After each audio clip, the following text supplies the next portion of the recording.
Great. So welcome, everyone. Welcome.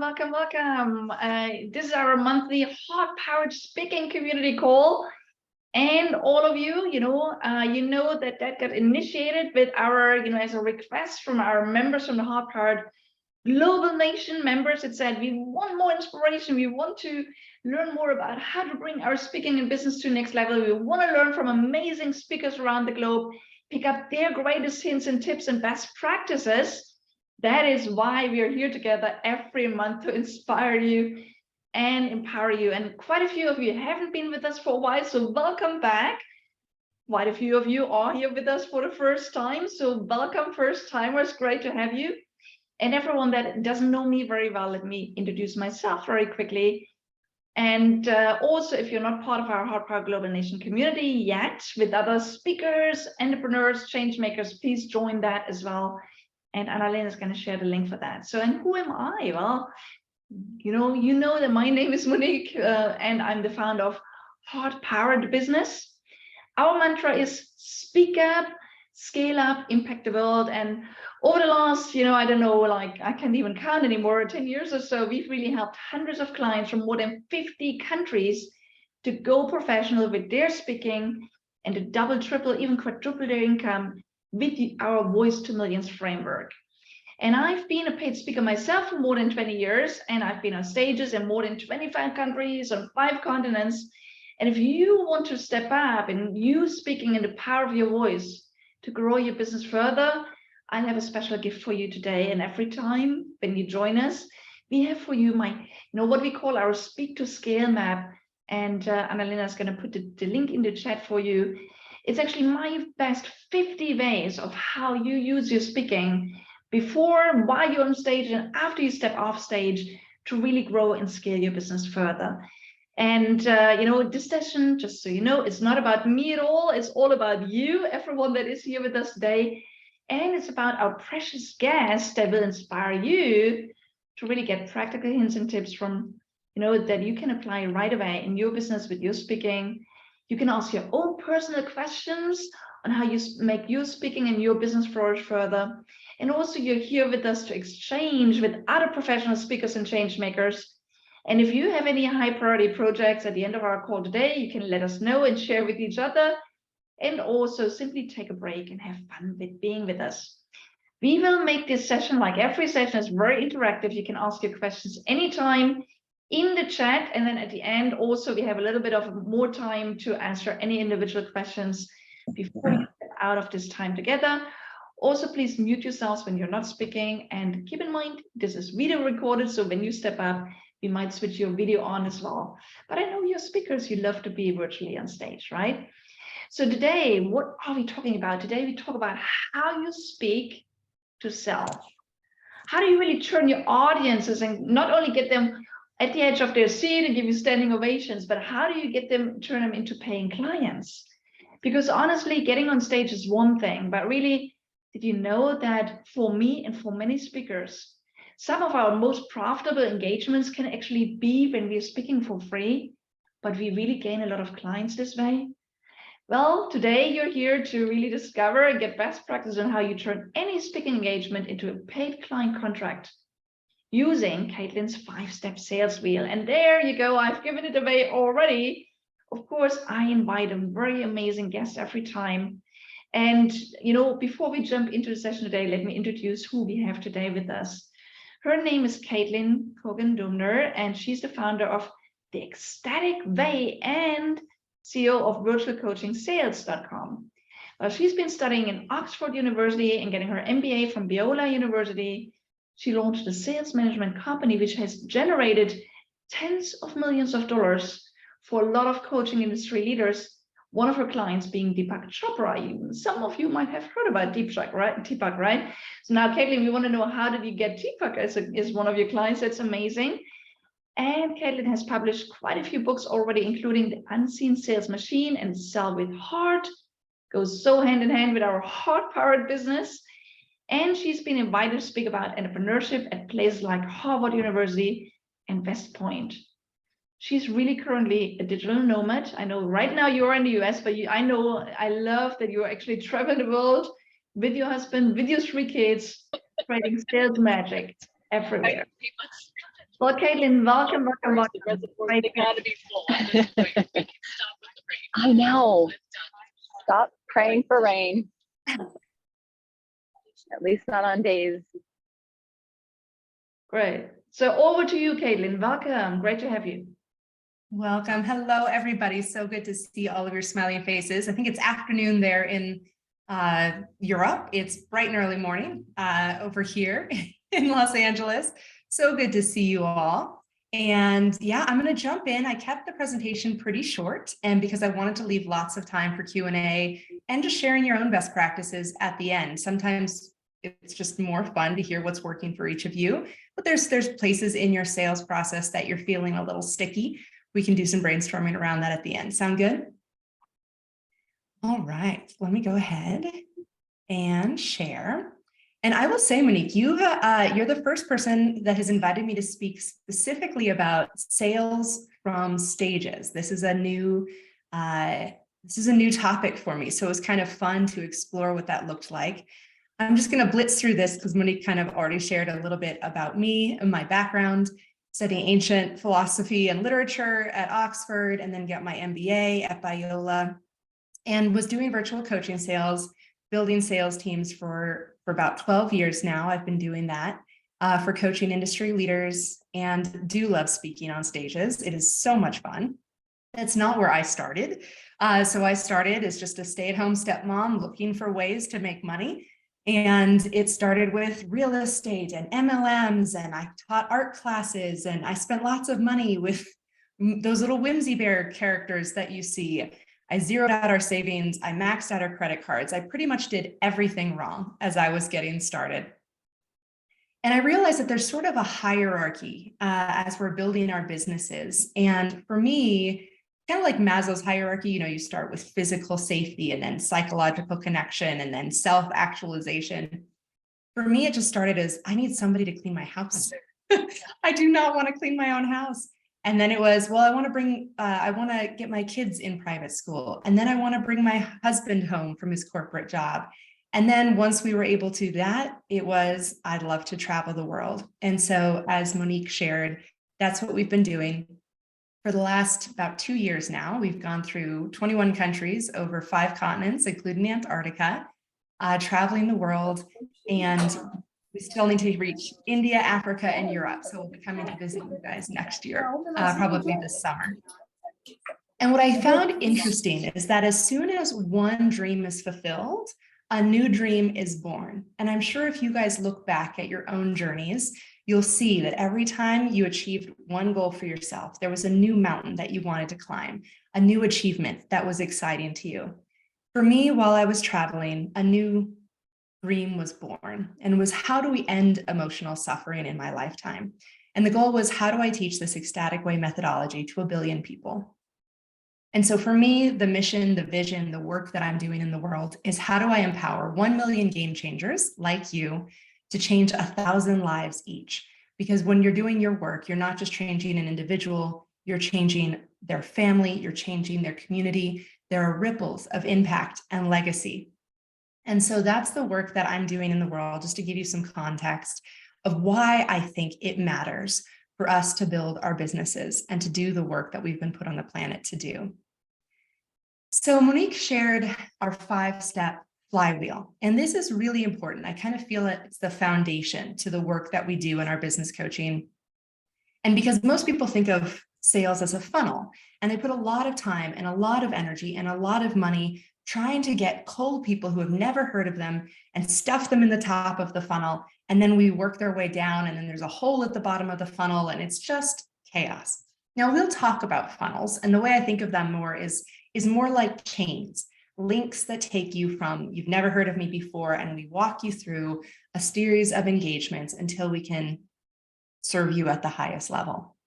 So for you guys, most of the work that you're doing to get speaking engagements, you're kind of doing a mini wheel inside of a bigger wheel.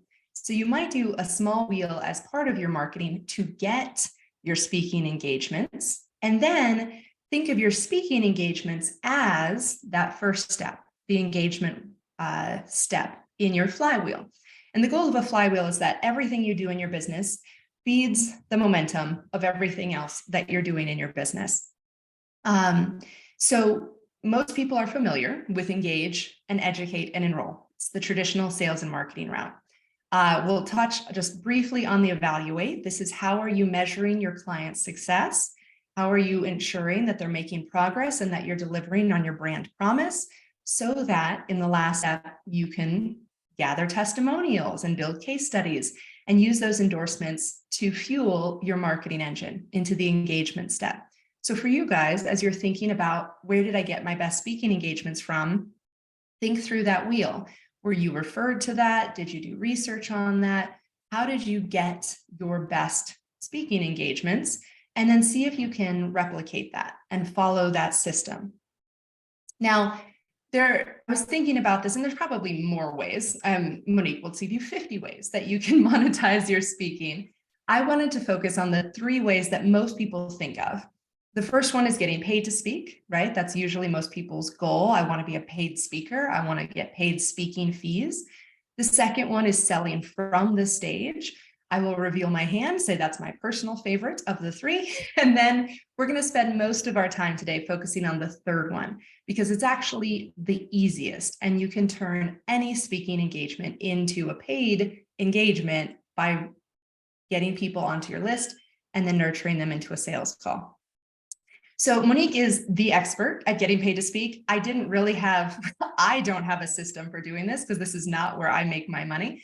But I was thinking, like, if I had to do this, what would I do? So if somebody was like, you have to book a paid speaking gig in 30 days or less, I would probably go publish my best idea as a short book on Kindle, offer it 99 cents. So it became a bestseller in an esoteric category, have everybody that I know buy it in a single hour so that I'm number 1 on something and take a screenshot of that.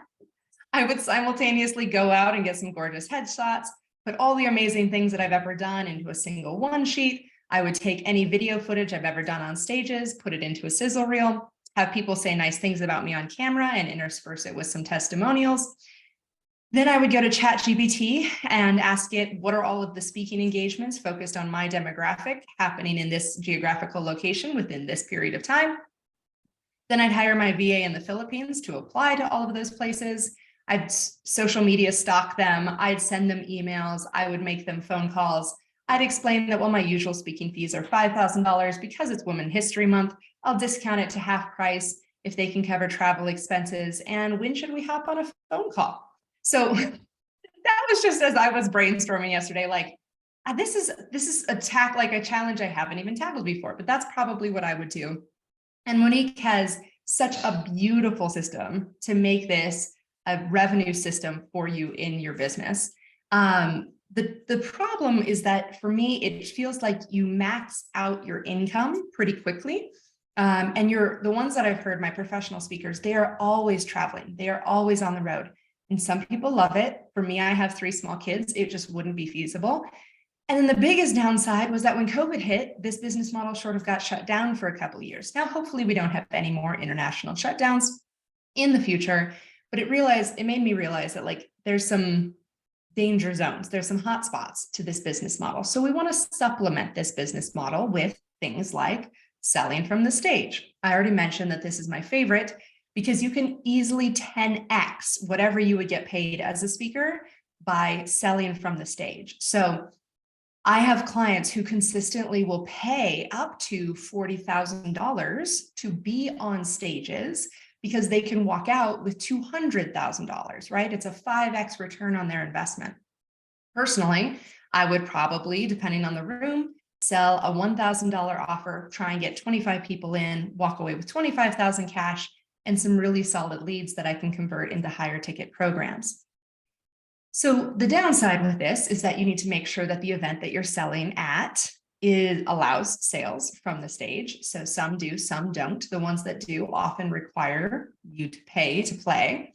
But you want to make sure that it's really aligned, that if you're going to show up and sell, make sure A, that there's enough people in the room, and B, that they are the right people to buy from you. To make sure that this methodology is really going to work for you. If you don't get those right, it can be expensive in terms of time or that upfront sponsorship fee. The other downside is it's sort of like you have to master one more skill set. So all of you guys are experts at what you do, your intellectual property. You're becoming or are fantastic, charismatic, compelling speakers. And this last piece is you just need to be an excellent salesperson. So the people that I know who do this a lot spend a good portion of their time, like we're talking years, to cultivate the skill set of converting from the stage. And typically they can convert anywhere from 10 to 50% of a room. Most average, if you have the time and the skill set and you're in a right alignment, you can usually convert up to 30% of a room with your offer if it's dialed in. But I really want to focus on this last one. How do we generate leads from any speaking engagement? Because this one's sort of foolproof. This one is easy, so easy to get free speaking gigs, virtual or in-person speaking engagements, which means that you can do more of them, especially if they're virtual, right? I have 5 virtual webinars and speaking engagements that I'm doing this week, and they're all from the comfort of my home. I don't have to travel around the world to do them. So it allows me to scale the number of people that I can reach doing virtual sessions. It also means you don't have to be a sales expert, at least at this stage. We'll talk about the rest of the funnel, but you just need to be the expert at what you do. You need to be compelling as a speaker, and you need to give a lot of value, and then invite people to go deeper by opting in for a free gift. So thinking through this chain of sequence of events to how to get somebody from sitting in the stage they've never met, sitting in the seats while you're on stage, they've never met you before. How do we move them into paying clients? So let's start with the opt-in. So after you've done your powerful presentation, people are amazed, it's really fun. How do we get them to opt in? Well, the first thing is make sure that your opt-in is really desirable. If you're not already charging money for this resource, it should be so valuable that you sort of cringe a little bit that you're willing to give away your best stuff for free. Part of that is just the desire is going to stem from really knowing your demographic. So who are you speaking to? What do they want and need? So usually when I'm doing a speaking engagement like this, or I'm doing a podcast, I will interview my host and say, who's going to be on this call? What do they do? What's their background? Are they entrepreneurs? Are they speakers? Like, tell me about them, help me to understand them. And then I can make sure that the giveaway is best tailored to what they're going to want and need to help them grow their business. And it's going to be most attractive. Most hosts will help you co-create this with you because it's in their best interest to make sure that their audience members are happy. So definitely use your host as a resource to figure out what opt-in is going to be most desirable for their community. You've got to make it easy to opt in. So on today's call, I'll invite you to opt in. It does have a full hyperlink. It will lead you to a full form because we're all sitting around at our computers, and it's going to be very easy for you to push a button and click in the chat. If I were speaking on stage, if I were on a podcast, so let's start with the podcast. If I were going to do a podcast, I would make sure that I have a branded bit.ly link. So it's maybe a word, maybe 2 words, something very simple that they can easily remember and easily type into their mobile phone with their thumbs, because most people are listening to podcasts on their phone while they're on the move. So I need something that's going to be short and memorable that they can find later.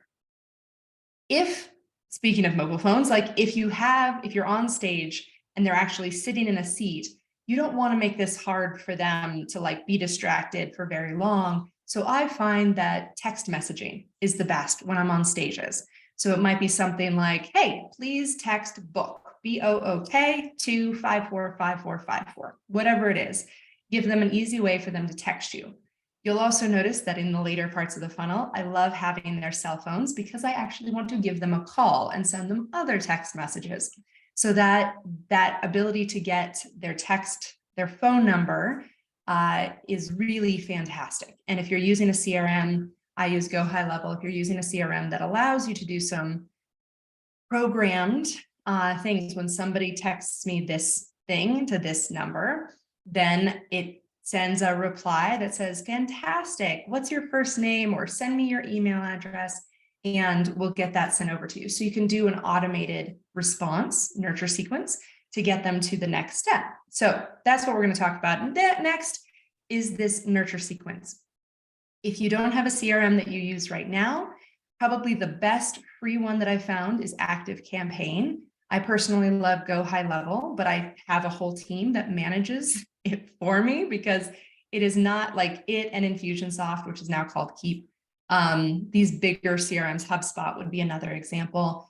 They're technically challenging. It usually takes me several hours for me to figure out. It's possible. The thing I like about Go High Level is it is solvable. I can figure it out, but it takes me some time. So find whatever system works well for you that gives you a way to track and maintain a relationship with your leads in a way that you can send out a bulk email pretty easily. You can program in some nurture sequences pretty easily. The thing I remember liking about ActiveCampaign is it actually had a sales pipeline feature. So when you do start bringing on salespeople, having a way that you can kind of move leads on a Trello style board was really helpful. So what this might look like. So the first thing that you're going to probably want to do is just send them the email delivering whatever it is that they opted in for. And then we'll probably send them a text message like, hey, just wanted to make sure, did that come through? Because a lot of emails will get lost in the spam folder these days. After that, we might do a voicemail drop saying, hey, just wanted to reach out, say thanks for downloading that. So excited to have you in the community. Did you get a chance to download that and check it out? What were some insights you gained? Then I would invite them into the community. If you have a Facebook group, if you have a LinkedIn group, whatever that piece looks like, how do you pull people into your community so that you have a way to nurture them in multiple different channels? Because email doesn't always work, phone doesn't always work, social media doesn't always work. But usually if you have all three, you can usually get a hold of someone through the various mediums without pissing them off. So we're always trying to look, how can we love and serve people at the highest level? And one of the ways that we do that is just by trying to reach them in different areas. So then we're going to give them some more awesome stuff, right? So we have moved them from the engagements step of our flywheel into the educate step of our flywheel. So what do they need to understand about you, about their problem, about your services in order for them to make a decision to move forward with you? So go through the belief systems of, well, they would need to know this about me in terms of my personal credibility. They would need to know this in terms of their need. So I'm a sales gal, not a marketing gal. I'm now having to learn marketing 12 years into this game because all of my work came through word of mouth referrals previously. And what I'm discovering about marketing is, as my friend puts it, marketing is just talking about problems with empathy, right? So most of the time when we're doing our marketing, we are educating to the need, we are educating to the pain, we are not giving them the solution, right? We sell them the solution, but they'll only buy the solution if they understand that they have a need for it. So making sure that you're using your marketing to explain, here's where you are, here's the pain point that you're experiencing, here's the real reason that you're having this problem, and here's what's really going on and why it's even worse than you realize, right? So helping them to understand their pain, to see their problem from a different perspective is really going to establish you as the expert in your niche. And then, of course, what we want to do is invite them onto a call. If they don't take you up on that, pick up the phone and call them, right? So many people get a little bit lazy, and mostly it's a lot of fear, right? It's less laziness than it is terror about picking up the phone and calling a fellow human. But really, when I'm teaching my clients, when I'm teaching my sales team, I'm like, just put the words ATM on the back of your phone, like just make a little Post-it note and glue it there, because your phone is your personal ATM machine. When you need cash, get on your phone.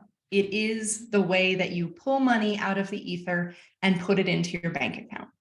So get on a phone call. Get to know them, have a conversation. If they're the right fit, if they're interested in learning more, then we invite them into a longer sales call. For my clients, I encourage them to send them some educational materials, again, because we educate before we enroll. So send them your program guide, send them your testimonials, help them to know what the price is and what the options are before they even get onto the phone call with you, because then it's going to make your job so much easier when you're actually on that sales call. Then it's easy for them to say yes and move forward. So I'm just going to model this for you guys. You guys can go to ecstaticway.com, Slow with Heart. And that will be my gift to you if you'd like a copy of my book, or you can go to Amazon and pay $20 for it. I'm fine with that too. But this is just a digital copy that you guys can read through. It's the 13 principles that took me from hating sales, being terrified of the phone, and making no money to now being a self-sustaining, fairly well-off, a full-time entrepreneur who not only loves sales, but teaches it. I've been called the sales whisperer. I really do believe that sales is an act of love and service. And now I teach that to the world. So those are the 13 principles that would be helpful, if that's helpful for you, to talk through and kind of get comfortable with. Then the last thing I asked Monique, the reason we decided to schedule this now is that starting on Saturday, I'm having a 10K and 30-day revenue sprint. So if you are a coach, a consultant, a healer, or holistic practitioner, if you sell service-based items and they transform people's lives, we have a month-long intensive. And it's about, right now it's $1,100. I'll probably be raising the price for the next one, but we guarantee you'll make the 10,000 US in new client contracts over the month of April, or you can join the August challenge for free. So if you would like to learn more about that or about any of the other ways that we serve people, I would love for you to book a call with with my success coach, Jess. She's amazing. And I'll put that link in the chat for you as well.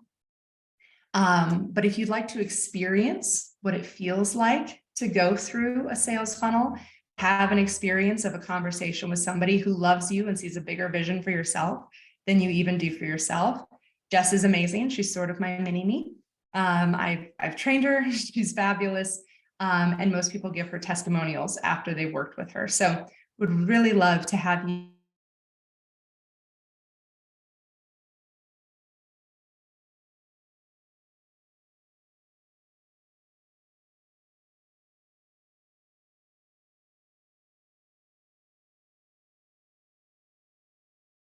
questions and tell me what's going on with you guys in your sales process.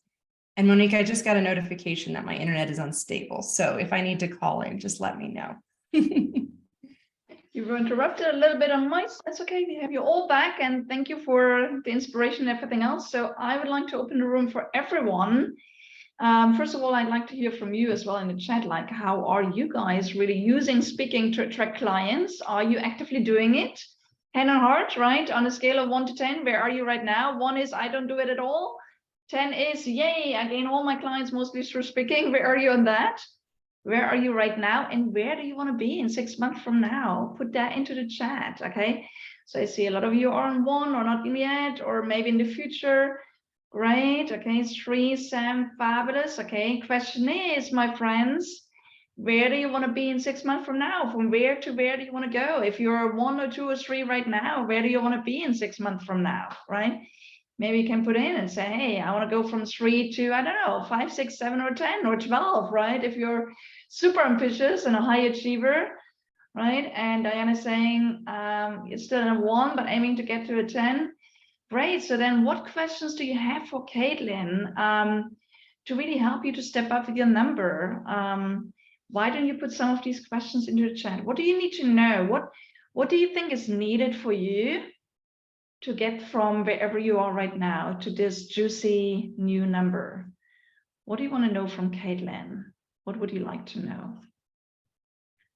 I'd love to hear some of your questions. And I think Caitlin might have a little bit of a question. Yes. Hello, Caitlin. Yes. Thank you for your presentation. There you go. So I wanted to do my own webinars, and maybe 1 hour or 2 hours, and do it every month or even every second week. And my topic is public speaking. And what is your suggestion? How should I always make the same webinar with the same content, or should I tweak something a bit? Because public speaking is a great area. So what is your suggestion? How should I make it? Caitlin is still trying to come back, I think. She's not with us Okay. right now, but I can answer on her behalf in the meantime. So, and when she's back, we can ask her again. Dania, do you have any specific questions around this webinar, and how do you turn these webinars into a sales success? So, speaking is, for me, is convincing, fascinating, and making an impact. And I liked the wheel, what Caitlin showed, and I can, for example, show this as a wheel as well, and maybe show people, okay, this is how you can convince, this is how you can fascinate, and this is how you can make an impact. And this can still stay the same for all my webinars. But of course, when somebody was already on the webinar, it might be boring if there is the next webinar with the same content. So maybe there is a little bit of another content which I can tweak every webinar. Maybe, for example, giving more about the power of voice, or the next time I speak more about how you can speak with body language and something like this. Great. And Caitlin, I realize you're back here with us. Yay. So I let you answer it. I could have stepped in for you, but I let you answer it. Did you get the question? I love it. Yeah. Okay. I heard most of the questions. So Dania, what I picked up was, and sorry, I'm on my phone because I got officially kicked off. Was if I'm doing multiple webinars, how do I make sure that there's enough interesting content difference moving forward that people don't get bored attending multiple times? Yes? Yes, I still want to do a little bit of, the same content. For example, I like the wheel you showed us with the 5 steps, and I have a 3-step process, and I can show this and explain this every time. But also, I think I might go into more depth in, for example, 1 week I tell something about the power of voice. The next week I will tell something about body language and how you make a speech and how you make a speech structure. So go deeper into something, so it's more interesting. Yeah, absolutely. So for me personally, I do webinars about every other week, and my goal is eventually to have about 6 titles that resonate with my demographic, and people click on and register for and decide that they want to come. Now, within those webinars, usually the first third is my demographic. You're in the right room if here's your typical pain points, setting the stage for their pain and their problems. And then there's a third of the section that's my core teaching, and that core teaching changes each time. And then the last third is the invitation. Would you like to work deeper with us? This is what it looks like. Book a call with my team. I tend to like booking calls instead of just selling directly from webinars, because I find that usually people don't know me well enough to make a decision, but usually they can know me enough to book a call to learn more. So that first third and the last third, I almost never touch them from a slides perspective. I might tweak, obviously, the title slide. So I'll change the title slide. And then I might tweak some of the messaging, but I can do that in real time. It's not something I usually need to prepare. And then the core third in the middle is what I change. So usually having a 3-point system, point 1, point 2, point 3. And for me, the goal is how can I take something that they think they understand and turn it on its head? So the more that you can do paradigm shifting to help them say, like, no, you've been thinking about the problem like this, and that's why you're in trouble. Actually, the problem is this, and that's what makes this easy. Then it makes it really easy for you to establish your expertise and educate to the pain point. So I think a lot of people when they're starting out, and myself included, when I was first selling, like my first webinars, I'm giving away the entire system. I'm like, here, let me teach you the solution. And then I realized, like, they don't even know that they need this yet. So I realized the webinar needs to be explaining their pain, their problems, understanding their fears, their frustrations and challenges. And that's really the educational piece, is how do you educate them to think about the problem correctly? Once they think about the problem correctly, then they're going to have the right context for making a buying decision. Make sense? Yes. Okay. Thank you very much, Caitlin. And so you have every week a webinar, and I can watch it, how you do this. Yeah. Yeah. And for people, like, usually it's my clients. My clients come and watch my webinars every time. Really? Non-clients tend to come once or twice, and they either book and become clients, or they don't book and I don't see them again. And that's fine. They learned what they needed to learn about who I am and what I do. It didn't resonate with them and they moved on. But yeah, I have clients who show up to every single one of my webinars, and I'm like, you know that 80% of this content is the same, and they still like it. So yeah, it's interesting. I don't usually have a lot of prospects who keep coming back, because I don't want them to keep coming back. I want them to learn what they need to learn so that they can either step up or step down, right? So I do not want to get in the habit of feeding people a lot of free content, and they think that they have enough to do this on their own, because the work that we're doing, they just don't. Like, it took me 12 years to learn everything that I pack into people's heads in 12 weeks, but I definitely can't do all that, especially the habit shifts that need to happen in a single hour's conversation. It's just impossible. So helpful. Okay, thank you, Caitlin. I will try it. I love it. And also, a couple of hints here, because, a lot of people run great webinars and then they don't get people into conversation. So a couple of hints on that. What I do is, just recently I gave a session, and I think we had 29 people on the session, and I booked 15 sales conversations, and quite a few of them became clients right away. So a lot of people say, I'm running a lot of webinars, but I don't get people into the conversation. So what you want to do is 3 quick hints on that. Once you give great content and you solve some of their issues, or talk about some of their issues on the call, you don't solve them, because that's what Caitlin is saying. That is where selling starts, right? Getting them to understand what the issue is. But anyhow, a couple of hints on how you really get them into conversation. The first thing is set them a time limit, and not a too long time limit. Say, book now. So you can book a time with me by being on the call now, okay? Otherwise, people, have the greatest intention of booking it later in the day, and then granny or whoever, or their boss or someone else, right, or their biggest client gets in touch with them and is triggering their attention, and then they forget about booking a call with you, and you never see them again. So get them to book the call right away while you're on the webinar with them. Another quick hint is give them a good reason to book the call with you. Don't just say, let's have a conversation. Like, for example, I often give workshops or webinars or whatever else on how you boost your visibility. So I give them an opportunity to actually do like a visibility inventory with them, right? So give them a concrete reason why they should book a call with you. Don't just say, if you want to have a chit chat with me, book a time. You need to give them a very concrete reason of booking a time with you, okay?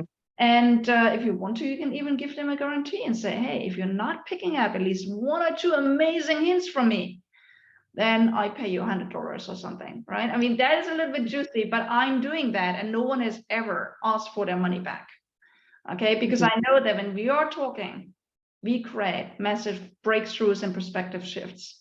So these are the 3 quick hints. Everyone that's doing that, make sure you get them into conversations by using these 3 tips, okay?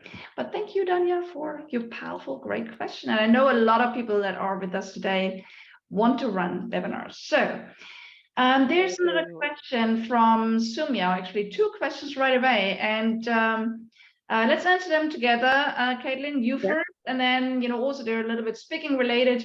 I know you are the rock star when it comes to selling. I'm the rock star when it comes to getting booked as a speaker.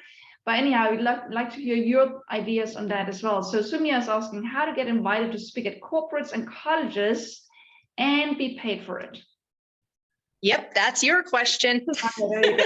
Yeah, I gotta come on board and I'm gonna do that one. Okay, good. So I loved what you said earlier, Caitlin. It's like, put like an ATM on the back of your phone, right? And turn your phone into your personal ATM. I love that one. It's true that when you want paying clients, you need to get in touch with people, right? So same thing, Sumya. Okay, so get invited to speak at corporates. How do you do that? Again, think about who do you know in your network that can hire you to speak, that is part of a corporate or has connections to corporate leaders that make these kind of decisions, okay? Or who do you know, that is, on the board or, dean or whatever else of a college, okay? And start creating your list of contacts and people that you could reach out to, and then just take the phone, turn it into your personal ATM and reach out to those people. If you don't know anyone, remember, we are all connected with each other. Think about who knows someone that knows someone. Reach out to them. If you cannot think of anyone that knows anyone in a corporate or college, right? Again, use platforms like LinkedIn, build connections with people, right?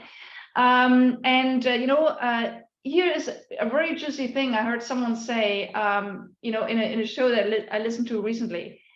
Why do people go to people that don't have money if they want to make money?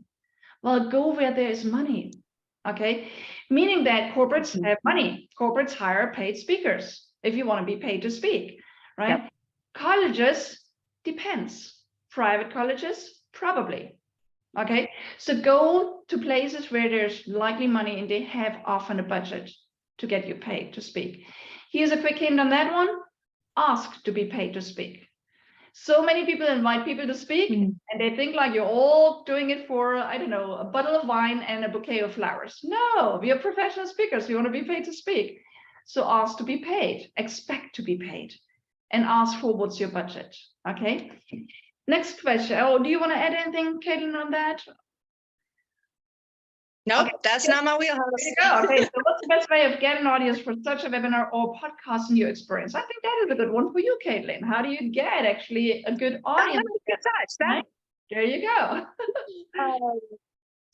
So a lot of different ways that you can do it. Right now, my marketing team, when they set up their events on LinkedIn, LinkedIn allows you to invite 1,000 contacts every single week. So it's super easy. Once you set it up, you can just go in and go through your Rolodex.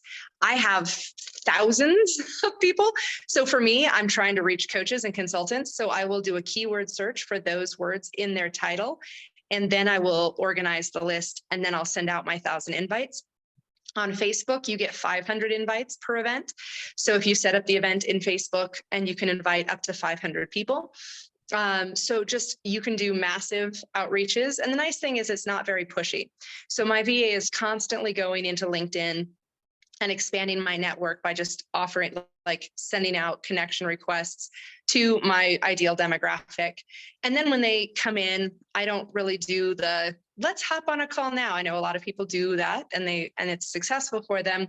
For me, I just wait for them to come up in the rotation as I send out my notes. So usually once every other month, they'll get a calendar invite from me to come to an event.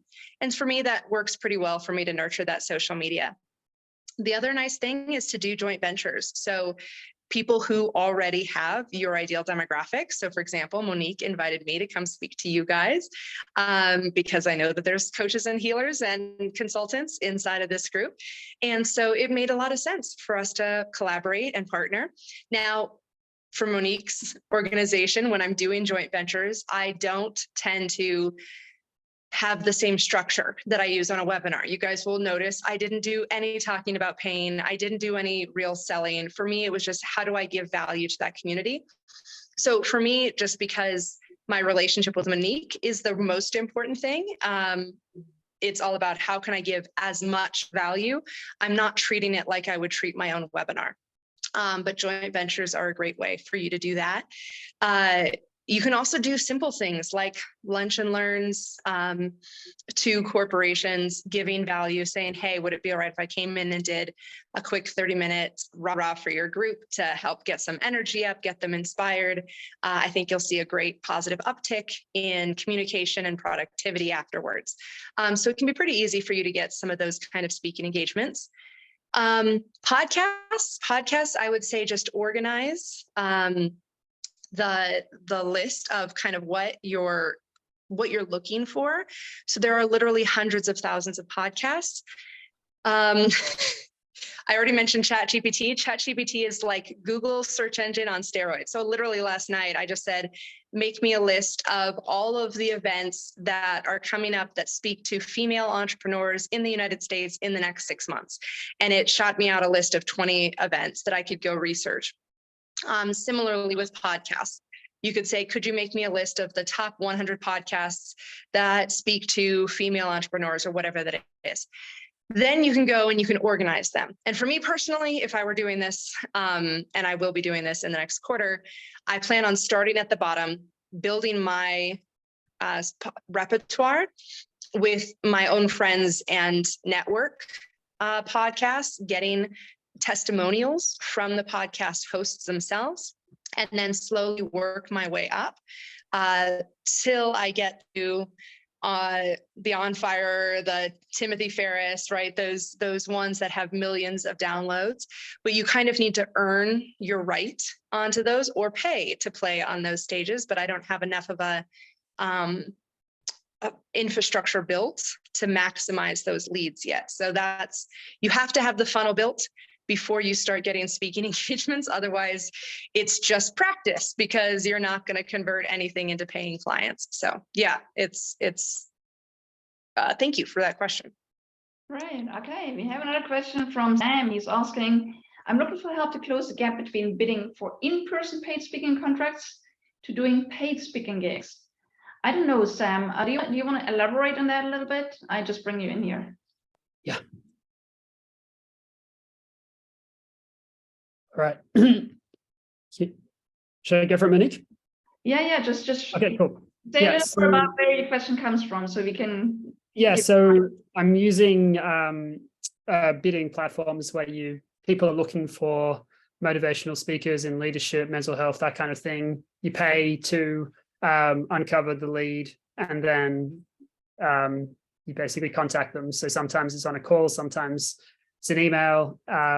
And what I'm finding is sometimes it goes from, oh yeah, we don't know what the brief of this is, and then we'll get back to you, and then that doesn't happen. Sometimes you send an email, that doesn't get back to you. Sometimes I'm on the phone, they're like, all right, send me through these details, and then they don't get back to you.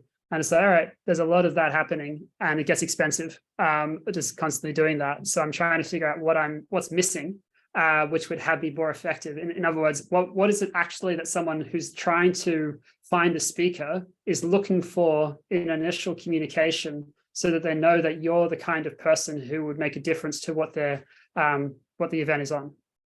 Okay. My experience, having been a paid speaker for more than 20 years, is that I get most of my speaking gigs through people that get to know me or recommend me, or I'm meeting in some way. A lot of speaking opportunities comes through through networking connection. And once you're speaking somewhere, you just need to make sure you speak again and again and again. So there were a lot of events where I was actually booked once, and then they booked me again and again for quite a few years in a row. So I think that, Sam, it's really important for you to build yourself a more solid network with event organizers and other speakers. So that when other speakers speak somewhere, you say, hey, where have you spoken? And then they introduce you to the person that runs these kind of events, right? So someone bringing you into the door is a very powerful way. Also, yes, I'm still doing the, playing the game of, applying through bidding platforms or filling any kind of, any kind of speaker application forms. To be honest, I don't really do it much myself. I do still do it myself, but I also have someone on my team doing it for us now. Mm-hmm. So maybe you just hire a VA that can actually do that job for you, because it's like with selling, and I'm sure Caitlin will agree with me that selling is a numbers game, right? So just build these connections. So often I apply, but then I still reach out to the event organizer or get myself introduced to the event organizer. And then what I do is I really try to get them into a very quick chat. And here's one quick tip for all of you. And, you know, like I love what, you know, you spoke about empathy, Caitlin, earlier. It's so important. You know, when I go out, the first thing is something that goes against what our society tells us. I'm not actually going out there. Yes, I want to be booked to speak, but for me, the most important is really to build relationship. You know, I mean, a speaking gig is great, but building relationship is king or queen, right?